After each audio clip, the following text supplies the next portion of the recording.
2013, Motorola tried to redefine what a smartphone should be with a small, modest mobile called the Moto X.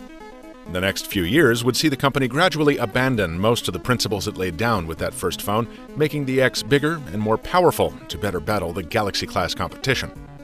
For 2016, Motorola, now a Lenovo subsidiary with 2 fewer syllables, has taken its flagship smartphone so far afield of its origins that it isn't even an X anymore. I'm Michael Fisher, and this is the Mr. Mobile review of the Lenovo Moto Z.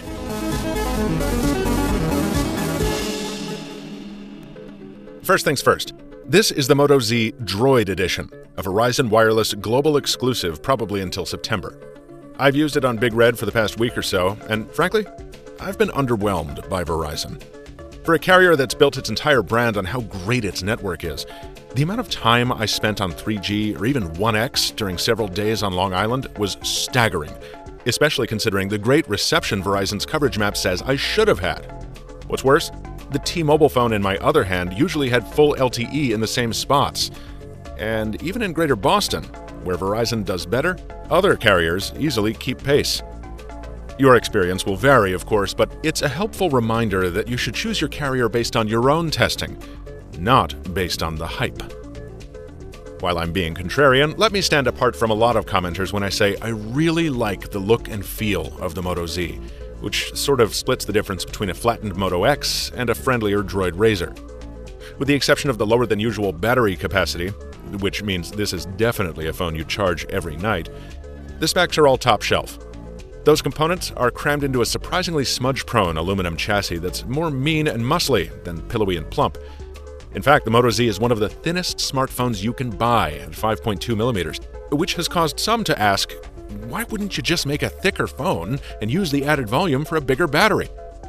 Well, the short answer is that Motorola tried to deliver the best of both worlds, an ultra-sleek smartphone that could trade slimness on demand for added capabilities. It does this with Moto mods. A big battery pack, a boomy speaker set, and a frickin' portable projector.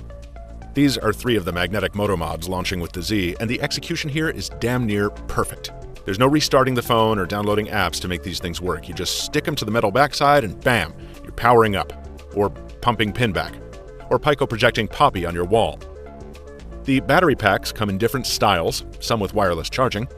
The projector has a kickstand, its own cooling fan, and its own power supply, and ditto on the power supply for the JBL Sound Boost speaker set, which is so loud I usually need to turn it down a couple notches. If all you want is to give your phone a different look or feel, the style shells come in finishes ranging from fabric to wood to leather. And there's even a developer kit coming, so folks can build their own Moto mods. This is a case, though, where execution maybe isn't as important as concept. I mean, I can do almost all of this already with any phone. I usually carry an external power pack. It charges phones faster than the Moto mods charge the Z, and I can split that charge across other devices too. The same goes for the wireless speakers you see everywhere, which anyone who has a Bluetooth device can connect to. Not so for the JBL. And there are brighter and better mobile projectors out there which, again, don't rely on interfacing with a single phone. So buying into the Moto mod ecosystem means getting a bunch of accessories that will only work with one smartphone. Lenovo promises that future Moto Zs will support these mods as well, but given Moto's track record for after-sales support since Lenovo bought it, let's just say I'll believe it when I see it. On the sunnier side, the Moto Z's software is terrific. I wish it launched with Android Nougat, but with all the flavor Moto's added to Marshmallow, I almost don't miss it. Moto Display shows you a notification glance when you wave your hand over the faceplate, and you can preview alerts individually without unlocking the phone. In that vein, the fingerprint sensor is quick and accurate, though sadly it's no home button. It only turns the screen on or off. The phone will detect when you're driving, and it'll read your text messages aloud to you, and also let you dictate replies. Moto Voice, one of my favorite features, has also been refined. It's easier to use a custom launch phrase to summon the phone. Hello, Moto Novo. What's the weather like this weekend? And it's now much faster to respond. This weekend's forecast for Summerball is 87 degrees and mostly sunny. And the Z is better than any of its predecessors at recognizing gestures.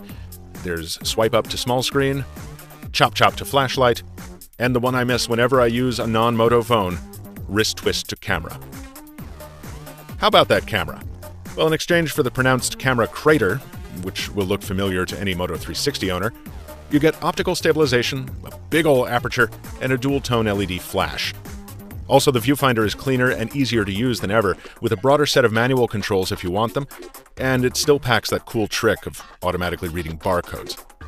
So it's a fun camera to shoot with, but the end results didn't exactly blow me away. It's not that photos were miserable.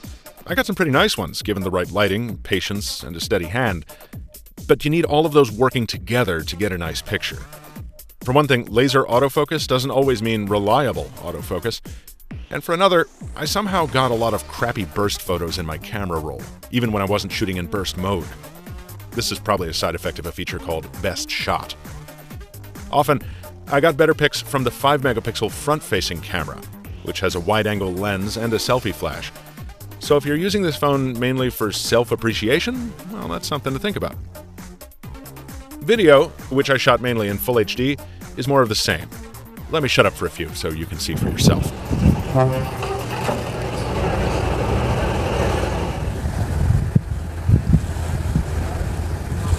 On video, this awesome throw. Yeah, there you go.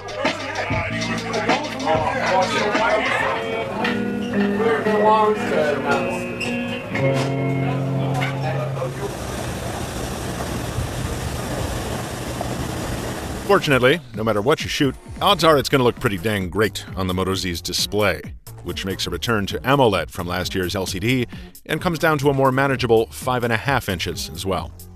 My only real complaint is that it doesn't get quite as bright in the sunlight as, say, the Galaxy S7, and it doesn't get dim enough in a dark room either. You'll need to get a third-party app to darken it to avoid disturbing a bedmate.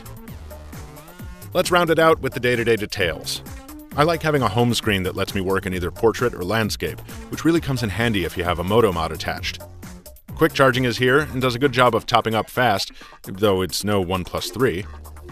There's great side tone in the earpiece when you're making calls on the Moto Z, and it's nice to see a front-mounted speakerphone. But there's a weird software delay when switching to that speakerphone on a call, and the speaker itself is pretty tinny. If you want to hear a sad poem written by a kindred spirit, press 2. Finally, while we're talking audio, it's true, there's no earphone jack in sight. Of course, there's always Bluetooth, or the USB-C adapter in the box. Something else to remember to take with you when leaving the house. Really, that's the Moto Z Droid Edition in a nutshell. A pretty good phone that becomes a great phone as long as you carry its DOP kit alongside it. While it does come in cheaper than the top-tier competition on Verizon, it does so by just a hair. And that's not taking into account the added cost of Moto mods.